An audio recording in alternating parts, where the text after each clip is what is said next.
Mulla on sängyssäni mies, sen olkaan tatuoitu on Jack Nicholson. Se makaa alasti ja nukkuu ja mä mietin kuka helvetti tuo on.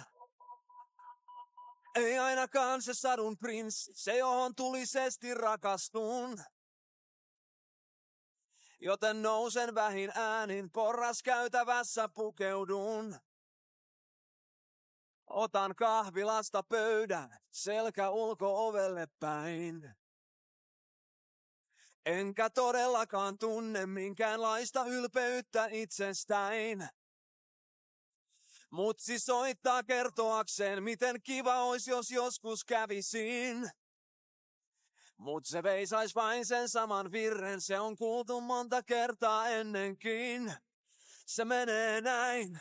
Milla hei sun täytyy muuttuu, sun elämältä suunta puuttuu. Sä aina tartut tikkuun lyhimpään, se ei johda mihinkään. Sä et oo mikään tyttö enää, sun täytyis tehdä jotain järkevää.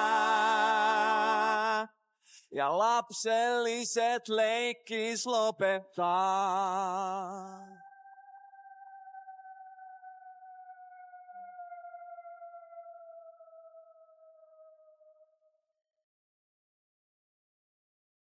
Kahvilan seinällä on taulu, vanha valokuva mustavalkoinen.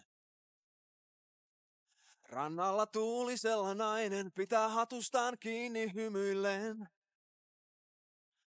On upottanut varpaat hiekkaan, touhuja pienen pojan katselee. Poika löytänyt on simpukan kuoren, sitä vakavana kuuntelee. Puhelimen ääni, mut vetää arkeen takaisin. Heli tahtoo tietää, mihin viime yönä oikein katosin. Ja minä vastaan, vaikka tiedän joutuvani pyörremyrskyn keskukseen. Sillä tiedän tasan tarkkaan, mitkä sanat Heli valitsee.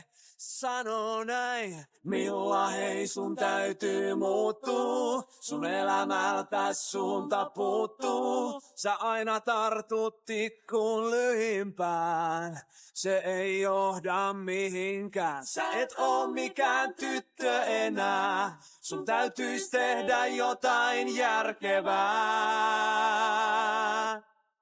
Ja lapselliset leikkis lopettaa, Milla hei sun täytyy muuttuu. Sun elämältä suunta puuttuu, sä aina tartut tikkuun lyhimpään. Se ei johda mihinkään, sä et oo mikään tyttö enää.